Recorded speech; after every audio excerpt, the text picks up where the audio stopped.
Je pense que le Seigneur va nous faire du bien aujourd'hui. Quelqu'un sait que le Seigneur va nous faire du bien? Tu vas dire sur la main, tu vas dire Seigneur, fais-nous du bien ce matin. Fais-nous du bien ce matin. Amen. Le thème de ce jour est et Dieu ferma la porte. Amen. Et Dieu ferma la porte. Oh yes. Alléluia.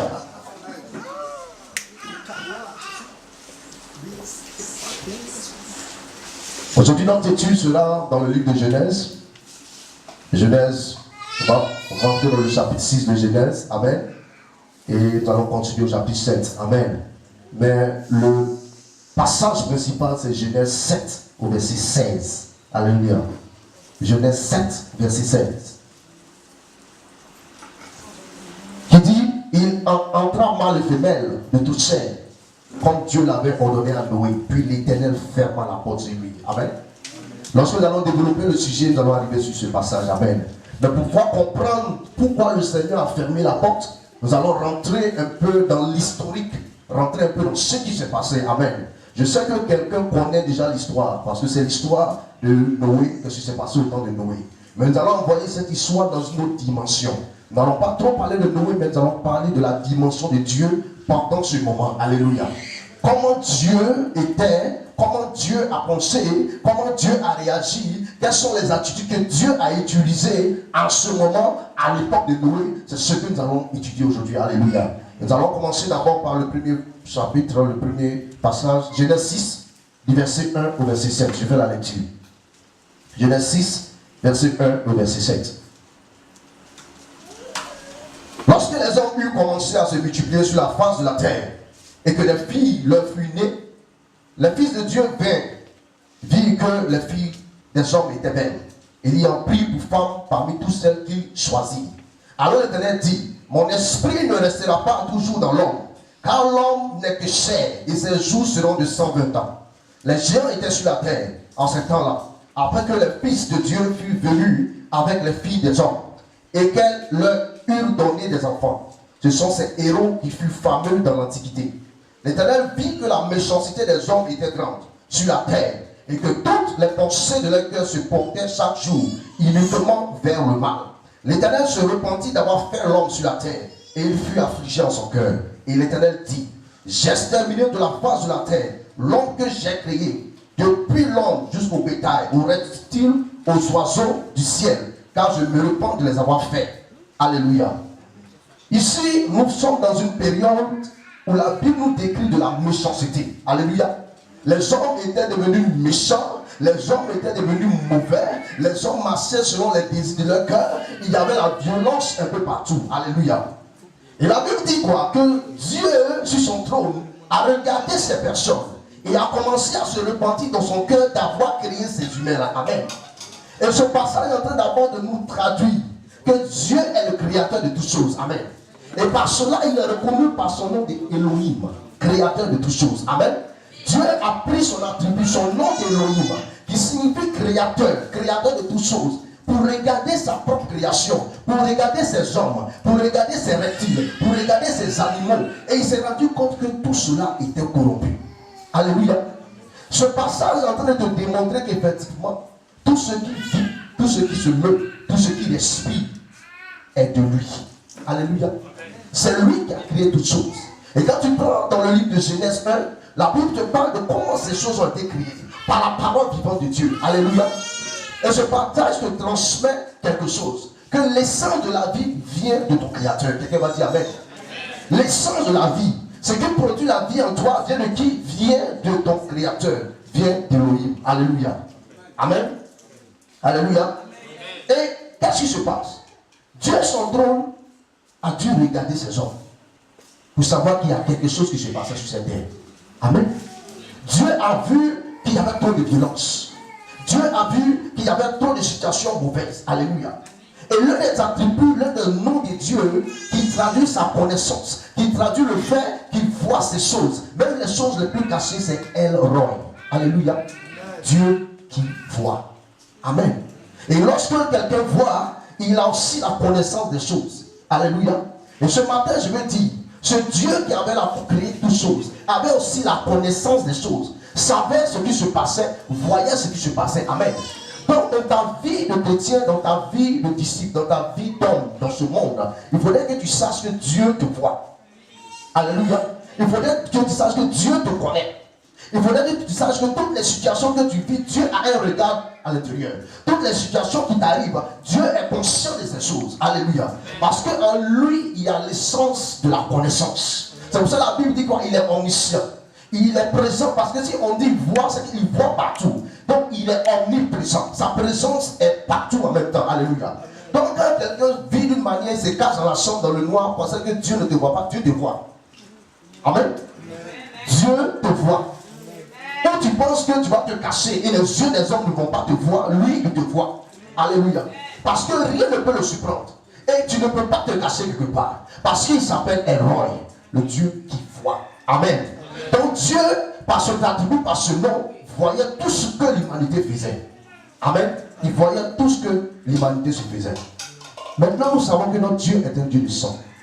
De Dieu. Amen. Il est saint. Donc Dieu n'arrivait pas à supporter cette violence. Dieu n'arrivait pas à supporter cette corruption. Il n'arrivait pas à supporter cette méchanceté. Et lorsque la Bible te décrit, la Bible te parle de géants, c'est-à-dire des personnes de haute taille. Sûrement, avec leur force, ils faisaient du mal aux autres. Ils tuaient les autres. Il avait de la famine quelque part. Les gens blessaient d'autres. Amen. Dieu ne supportait pas cette violence. Parce que c'est le Dieu qui sanctifie. Amen. À l'origine, tout devait être sanctifié. Tout était sanctifié. Jusqu'à ce que le péché rentre. Mais le Dieu qui sanctifie, c'est-à-dire Yahvé Mkadesh, le Dieu qui te sanctifie. Et lorsque Dieu se regarde, ce qu'il a créé de saint est en train de se vautrer dans le péché. Celui qui a créé de saint est en train véritablement d'être détruit par le péché. Il ne se reconnaît pas dans ces choses. Amen. Donc je veux dire à quelqu'un ce matin que si tes voies ne sont pas saintes, si ta manière de marcher n'est pas sainte, Dieu ne peut pas se reconnaître en toi. Quelqu'un m'a dit Amen. Dieu ne peut pas te reconnaître dans ton péché. Amen. Donc lorsque tu es en train de vivre une vie bizarre, lorsque tu es en train de marcher dans le péché, et puis tu dis, oh, Dieu merci. Tu parles de quel Dieu? Alléluia.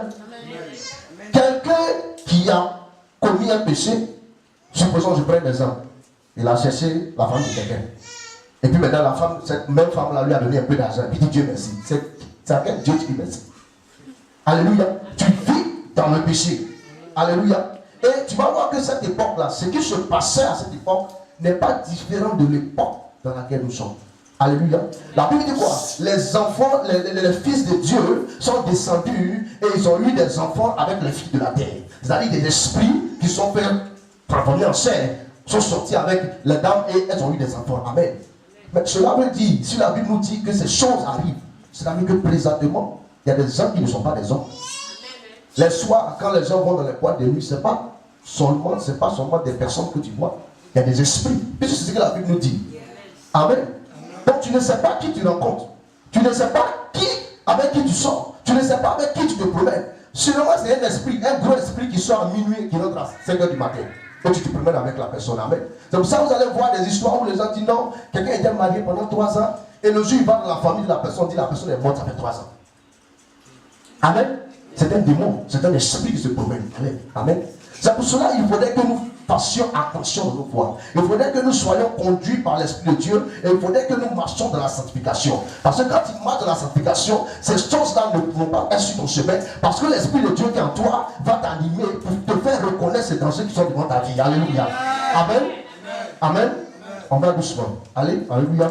Et lorsque Dieu continuait de parler, il a dit non, que ces gens-là, de la manière ils sont violents, de la manière ils sont de cette taille, de la manière ils sont en train de se tuer, je ne vais plus permettre qu'ils puissent vivre longtemps. Leur vie sera maintenant limitée à 120 ans. Amen. Lorsque tu lis dans la Bible, tu vois que Adam a vécu plus de 900 ans.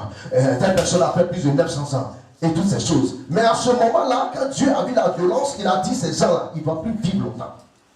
Ils vont vivre 120 ans. Alléluia. Mais pourquoi Dieu peut définir le temps? Amen. Comment je peux dire que Dieu peut définir le temps? Dieu définit le temps parce que son nom c'est El Olam, le Dieu de l'éternité. Amen. Dieu vit dans l'éternité. Et il est quoi? Il est l'alpha et l'oméga, le commencement et la fin. Amen. C'est que les mystères du temps ne sont rien pour lui. Il est le mystère du temps. Amen. Alléluia. je vais te prendre une image. Supposons que cette distance, c'est l'éternité. On essaie de comprendre le commencement et la fin. La vie d'un homme, ta vie à toi, n'est qu'un petit point quelque part ici. C'est-à-dire que quand tu as vécu 120 ans dans le monde, 120 ans, oui, il a vécu 120 ans, il est vieux. En tout cas, il a de l'âge. Mais devant Dieu, ce n'est rien. Amen. Quand tu avais 20 ans, ce n'est pas maintenant.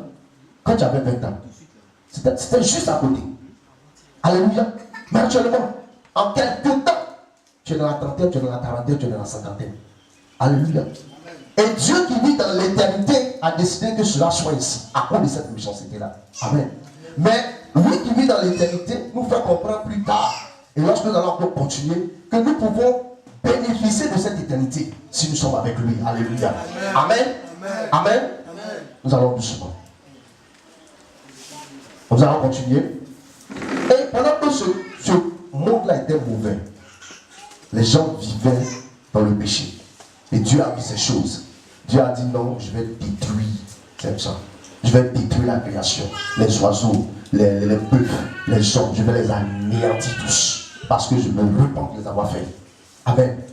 Dieu regarda, Dieu le Dieu qui voit, regarda au milieu d'eux. Et quand on continue au verset 8, la Bible nous dit, mais Noé trouva grâce aux yeux de l'Éternel. Amen. Lorsque les yeux de Dieu parcouraient toute l'humanité, lorsque les dieux parcouraient toutes ces violences, il a repéré une personne. Amen. Il a repéré une personne du nom de Noé qui trouva quoi? Grâce à ses yeux. Amen. Qui trouva grâce à ses yeux. Donc Dieu a décidé que cette personne ne devait pas périr. Amen. Parce que sa masse glorifiait son nom.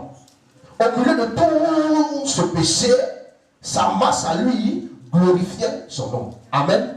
Et c'est pour cela le Dieu choisit Noé, parce que Dieu s'appelle Yahvé Tsidkenu. Amen. Qui signifie ici l'Éternel notre justice. Alléluia. Quelqu'un qui marche selon ta volonté, est-ce que tu vas accepter de le faire périr avec ceux qui ne marchent pas avec toi? Amen. Noé marchait selon Dieu. Et Dieu a vu que véritablement sa vie le glorifiait. Et donc dans ce cas, à cause de sa justice, il a décidé de le retirer de cette mort-là. Amen. Pour dire que Dieu rend justice. Amen. Et avec cela, quand une famille a été sauvée, alléluia, par la justice que Dieu a appliquée en sauvant Noé, sa famille a été sauvée. Alléluia. Parce que la Bible ne nous dit pas si ses fils suivaient véritablement ce que leur père faisait. Mais la Bible nous parle de Noé. Noé et sa famille qui ont été sauvés. Alléluia. C'est-à-dire que le Seigneur rend justice. Amen. Et ça veut dire qu'à cette époque-là, nous pouvons dire que Dieu a fait son choix. Alléluia. Il a fait son choix parmi cette panoplie de personnes, ce monde en une seule personne. Mais je vais te dire, dans l'époque que nous sommes, ce n'est plus Dieu qui fait son choix, mais c'est toi qui fais ton choix de choisir Dieu. Alléluia. Amen. Est-ce que quelqu'un me comprend? Parce que quand tu prends le livre de Deutéronome, au chapitre 30, verset 19, il dit quoi? J'ai mis devant toi la mort et la vie, la bénédiction et la malédiction. Choisis la vie. Choisis la bénédiction. Amen. Dans l'époque où nous sommes, Dieu met devant nous un choix. Alléluia. Le choix de marcher avec Christ, comme le choix de ne pas marcher avec lui. Alléluia.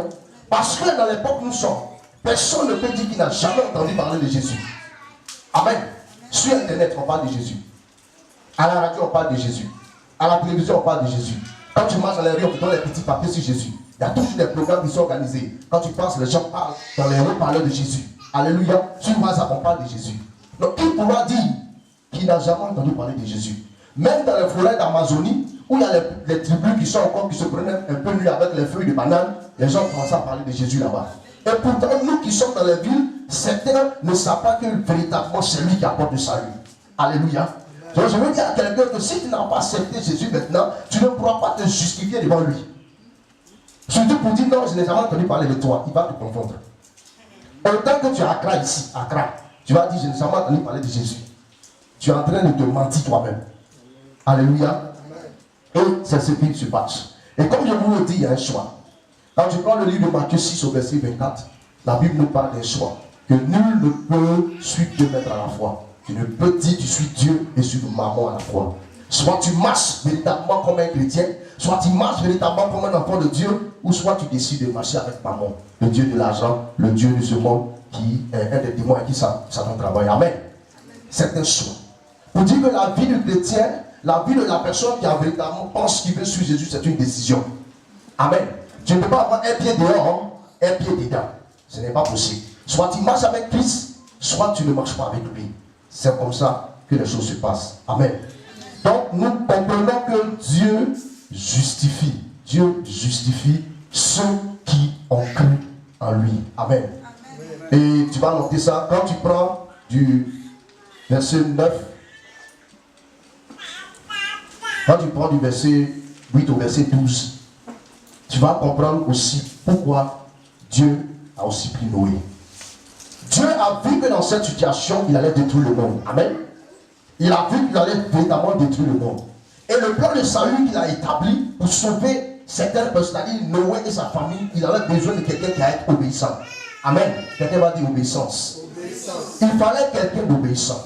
Parce que lorsqu'il a choisi Noé, il a révélé à Noé ses plans. Amen. Donc notre Dieu est un Dieu qui révèle. Alléluia. Il a révélé à Noé que je vais détruire ces âmes. Je vais tuer cette humanité. Mais toi, j'ai décidé de te retirer. Mais voici ce que tu vas faire. Alléluia. Dieu va lui donner un ordre de construire une arche. L'arche de Noé. Amen. Dans lequel il va mettre tous les animaux. Mais lorsque tu lis bien dans le passage, tu vas voir que Dieu a donné des recommandations. Telle doit être la taille. Telle doit être la hauteur. Telle doit être la dimension. Tu dois placer une fenêtre de ce côté. Mais pourquoi il a été nécessaire à Dieu d'expliquer toutes ces choses à Noé? Il faut lui dire, fais juste un bateau assez grand, parce que je vais envoyer les animaux, je vais mettre dedans. Mais il lui a dit, fais de cette manière, fais de cette manière. Parce que notre Dieu est un Dieu de principe. Et Noé avait besoin de la révélation, de cette révélation-là, pour ne pas que, le bateau se coule. Amen. Parce que même le bois qui devait être utilisé pour le bateau était un bois que Dieu a choisi, le bois de Gopher. Alléluia. Et ça se traduit dans notre vie présente que Dieu nous donne des principes sur lesquels nous devons marcher, sur lesquels nous devons nous construire pour ne pas nous détruire. Alléluia. Dieu a donné ses conseils à Noé pour que véritablement cette arche qu'il va construire puisse tenir devant les vagues, devant les marées, devant le danger qui venait. Alléluia. C'est pour ça que dans notre base chrétienne, lorsque Dieu nous donne des consignes, lorsque Dieu nous révèle des choses, il nous donne des principes sur lesquels nous devons marcher afin que nous ne pouvons pas nous détruire. Alléluia.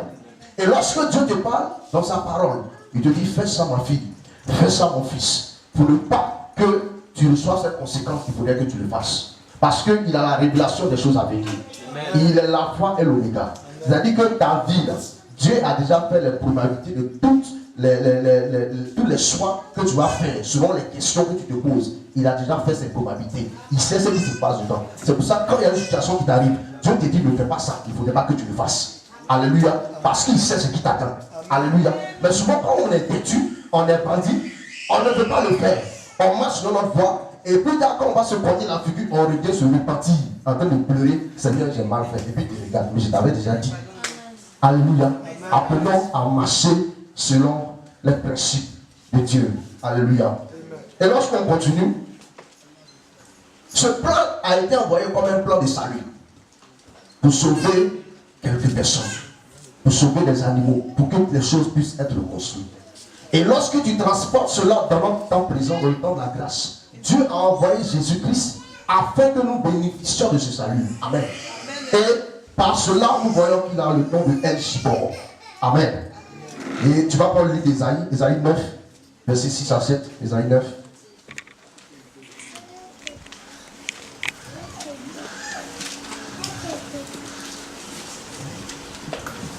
Ésaïe 9, 6 à 7.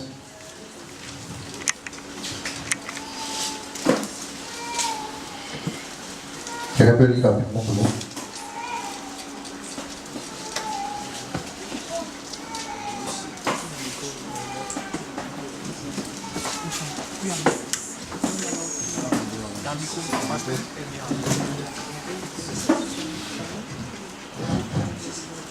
Ésaïe chapitre 9, verset 6 à 7. Je lis la parole de Dieu. Car un enfant nous est né, un fils nous est donné, et la domination reposera sur son épaule. On l'appellera admirable conseiller, Dieu puissant, Père éternel, Prince de la paix. Amen. Amen. Alléluia. Et ici, Esaïe nous parle de Christ. De qui? Jésus-Christ. À qui tout pouvoir, sur toute domination a été donné. Amen. Donc ça, le Seigneur peut venir te dire, je vous ai donné le pouvoir de marcher sur les serpents et les scorpions, sur toute la puissance de l'ennemi. Amen. Ce pouvoir qui lui a été donné, il nous le transmet afin de pouvoir véritablement lutter contre ces forces démoniaques sataniques qui nous oppressent. Alléluia. Et ici, la Bible appelle quoi? El Gibor, traduit dans ce verset. Alléluia. Maintenant, ce que tu vois dans ce bateau, Noé s'est retrouvé dans ce bateau avec sa femme, avec ses fils, les femmes de ses fils et tous les animaux. Et c'est comme s'il y a eu un rassemblement quelque part. Sous quoi? Sous l'autorité de Dieu. Amen. Et là, nous voyons que la Bible nous transmet cela en appelant le nom Seigneur Yahvé ici, l'Éternel, ma bannière. Alléluia. La bannière qui rassemblait toutes ces personnes était Dieu. Parce que c'est Dieu qui allait le maintenir dans cette situation-là. Amen. Et c'est Dieu qui allait les conduire. Alléluia. Nous continuons. Nous sommes obligés de pousser un peu à cause du temps. Nous allons partir au chapitre 7.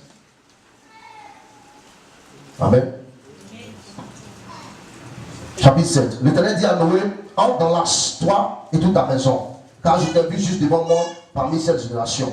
Tu prendras auprès de toi 7 coupes de tous les animaux purs, les mâles, le mâle et sa femelle, une paire des animaux qui ne sont pas purs, le mâle et sa femelle, 7 coupes aussi des oiseaux du ciel, mâle et femelle, afin de conserver leur race en vie sur la face de toute la terre. Amen. Et quand tu continues de lire, tu vas voir que Dieu encore donne des ordres à Noé. Qu'est-ce qu'il doit faire, qu'est-ce qu'il ne doit pas faire. Amen. Jusqu'à ce que tu arrives au verset 15. Il dit, il entrait dans l'arche auprès de Noé, 2 à 2, de toute chair, ayant souffle de vie. Il entra mâle et femelle, de toute chair, comme Dieu l'avait ordonné à Noé, puis l'Éternel ferma la porte sur lui. Amen. Lorsque je lisais ce passage, et ça a été le passage même qui a inspiré un peu le thème d'aujourd'hui, c'est pourquoi Dieu fermait la porte. Il a donné l'ordre à qui de construire l'arche? À Noé. Et c'est Noé qui a passé plusieurs dizaines, presque une centaine d'années en train de construire l'arche, en train de couper le bois, en train de compter le bois, en train d'utiliser les marteaux. C'est Noé qui l'a fait. Mais pourquoi aujourd'hui, de lui, c'est Dieu qui ferma la porte. Amen. C'est Dieu lui-même qui ferma la porte. Nous allons savoir pourquoi c'est Dieu qui ferma la porte. Amen. La Bible appelle Dieu Elkanah. Amen. C'est-à-dire, notre Dieu est un Dieu jaloux. Alléluia. Dieu a créé tous ces êtres. Dieu a créé toutes ces personnes. Dieu a créé cela pour qu'ils soient glorifiés. Amen. Et lorsque le monde nous dit que véritablement, ils ont commencé à être violents, ils ont commencé à se tourner vers d'autres choses, automatiquement, nous comprenons qu'ils ont commencé à adorer d'autres choses. Amen. Ils ont commencé à tourner leur cœur vers d'autres choses. Et Dieu ne pouvait pas se reconnaître dans cela. Dieu ne pouvait pas aimer cela. Dieu ne pouvait pas accepter que les personnes qu'il a créées dans son amour puissent commencer à adorer, à faire des choses qui ne le glorifient pas. Amen. Alléluia. C'est pour ça que la Bible dit que notre Dieu est un Dieu jaloux. Ce n'est pas la jalousie des hommes. Notre jalousie à nous, tu es facile, ici jaloux. Non, c'est pas ça. C'est la profondeur de l'amour que Dieu a pour toi qui fait que lorsque tu es dans cette situation, Dieu n'est pas content. Amen. Parce que Dieu veut te sauver. Dieu sait ce que tu es en train de faire, en train de te détruire. Et il veut te sauver. Et c'est cela qui vous rend jaloux. Amen. Mais ce n'est pas la jalousie de l'homme. Où tu es fâché, tu es jaloux, ton cœur est rempli d'haine, de colère. Non, ce n'est pas ça. C'est une jalousie qui reflète plutôt l'amour profond que Dieu a pour toi. Alléluia. Et cette jalousie-là, Dieu ne peut pas comprendre. Des gens que j'ai créés, des gens à qui je veux du bien, des gens à qui, regarde ce qu'ils font. Il y a des géants, il y a plein de choses qui se passent. Et pour cela, je vais les détruire. Amen. Et donc, je vais te dire que si tu as chaque fois vu Dieu dans son côté amour, il a son côté jaloux, qui est un côté très dangereux. Amen. Alléluia. Parce que si Dieu veut appliquer sa jalousie sur ta vie, s'il veut le faire sur ta vie, je me demande, est-ce que tu pourras résister? Est-ce que tu pourras tenir? Amen. Alléluia. Parce qu'il t'aime véritablement. Maintenant, Dieu a fermé la porte. Est-ce qu'il y avait quelqu'un pour dire? Qui pouvait se plaindre? Personne ne pouvait se plaindre. Parce qu'au départ, on a vu quoi? Il est le créateur. C'est lui qui a tout créé. Alléluia. Et si Dieu ferma la porte de Noé, qui peut venir ouvrir encore cette porte-là? Parce que Dieu a toute l'autorité. Et c'est Elohim. Dieu puissant, fort, prééminent. Amen. C'est-à-dire quelqu'un à qui appartient toute la puissance suprême. C'est-à-dire s'il a décidé de le faire, personne ne peut le contredire. Et quand Dieu ferma la porte, personne ne pouvait dire pourquoi tu as fermé la porte. Alléluia. Amen. Alléluia. Amen. Maintenant, qu'est-ce qui s'est passé dehors? La construction de l'Arche a pris près de 100 ans. L'Arche n'était pas petit. Ce n'était pas une pinasse. C'était un gros bateau. Amen. Parce qu'il y a l'éléphant qui est monté dedans. Alléluia. Girafe, tous ils sont montés dedans. Rhinocéros, ils sont montés dedans. Mais pendant que Noé construisait, est-ce que les hommes ne voyaient pas ça?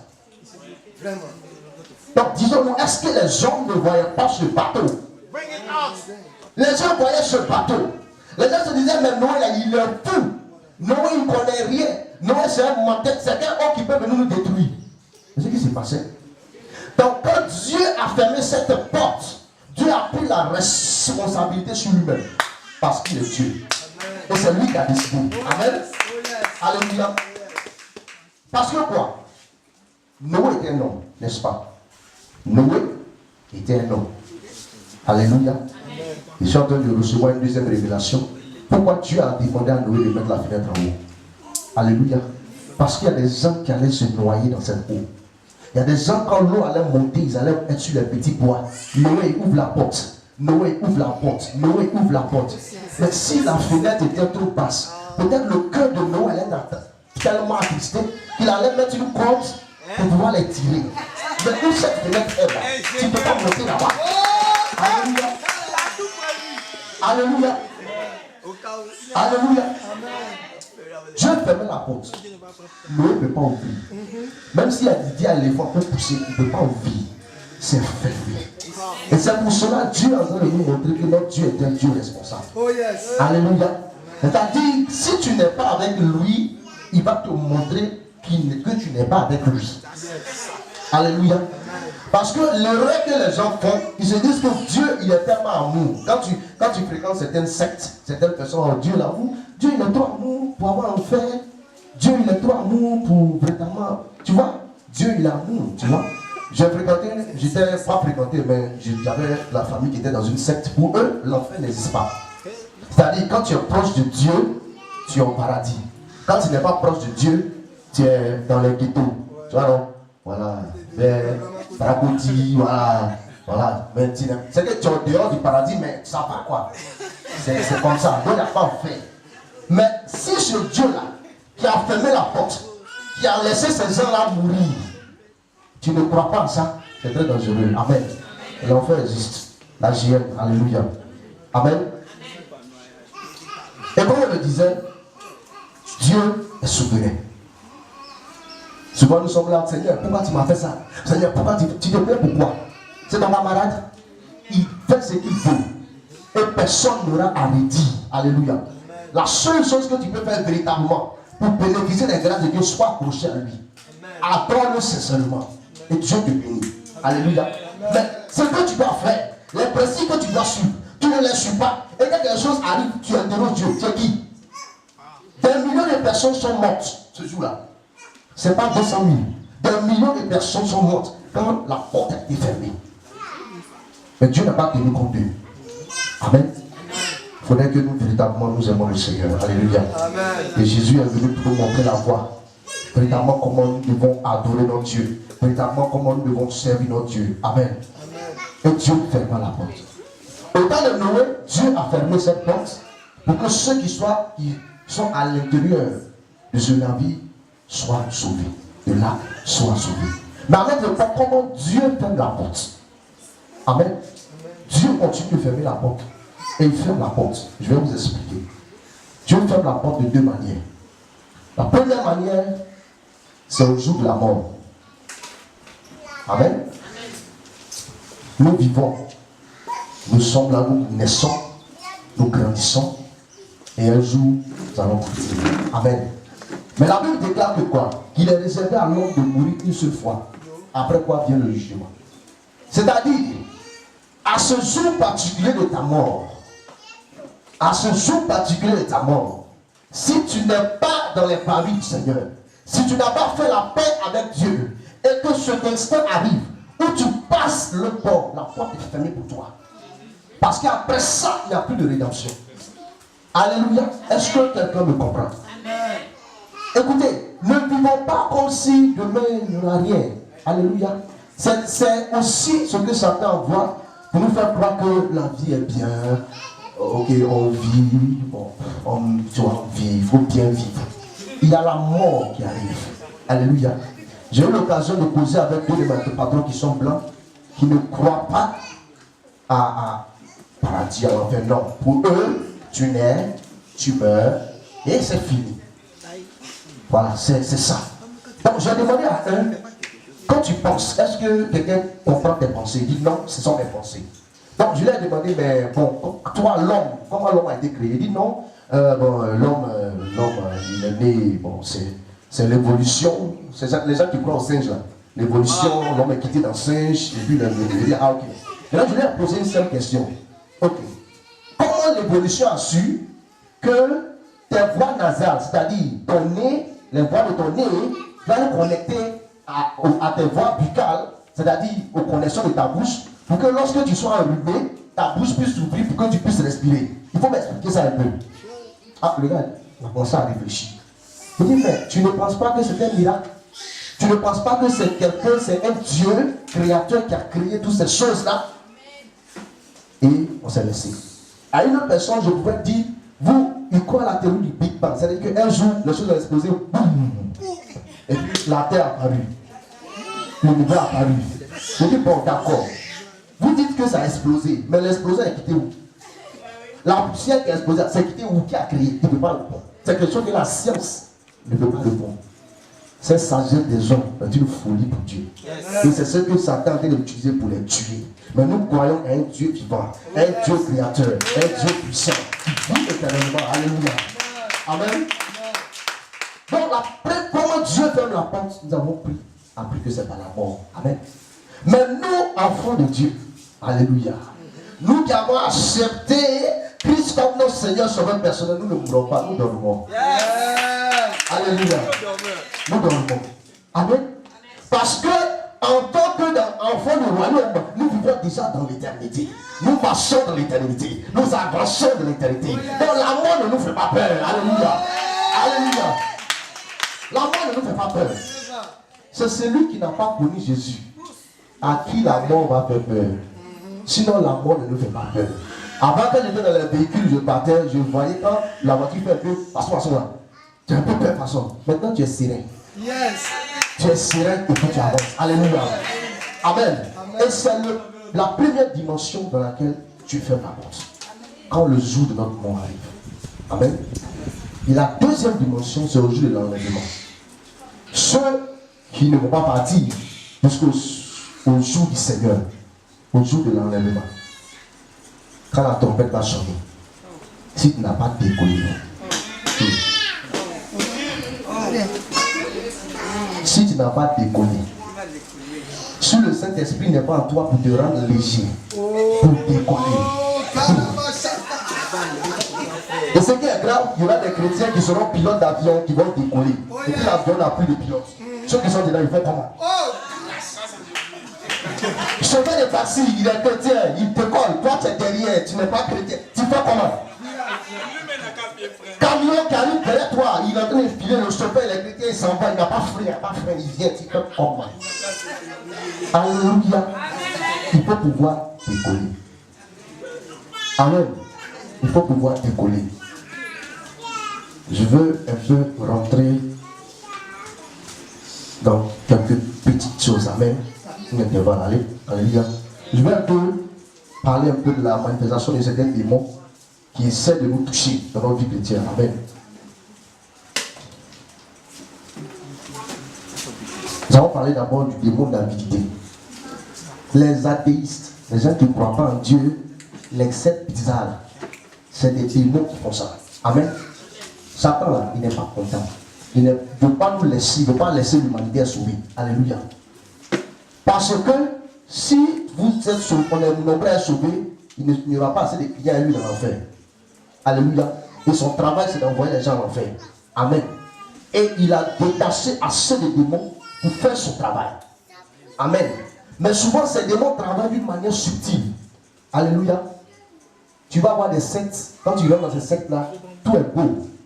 Tout est beau. Tu arrives net, on te donne du travail. On te soutient. Vraiment, tu sens qu'on t'aime. Mais est-ce qu'il y a Jésus dedans? Il n'y a pas Christ dedans. Amen. C'est un travail subtil qu'il fait. Alléluia. Les politiques, dans le monde, on nous fait accepter des choses. Non, c'est chacun a son libre choix.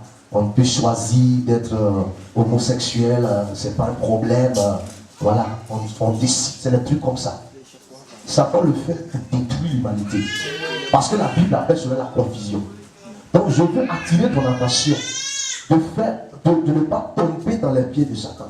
Ce qui ne va pas avec la Bible, si c'est même une politique qui a été faite, qui ne va pas avec ce que la parole de Dieu a dit, ne rentre pas dans la conclusion. Amen. Je regardais un journal la semaine je suis passé où il y a une femme, les mères dans un pays qui a refusé de célébrer un mariage, de signer un papier pour les homosexuels. Ils l'ont renvoyé. Elle a préféré être renvoyée que de faire ça. Amen. Parce qu'il y a des choses que nous posons, des actes que nous posons, on pense que c'est des actes pénibles. Mais nous sommes en train de cautionner la compromission, nous sommes en train de cautionner les choses de Satan. Amen. Donc pour cela, il faudrait que nous soyons conduits par l'Esprit de Dieu. Alléluia. Amen. Nous allons continuer de pousser un peu. Amen.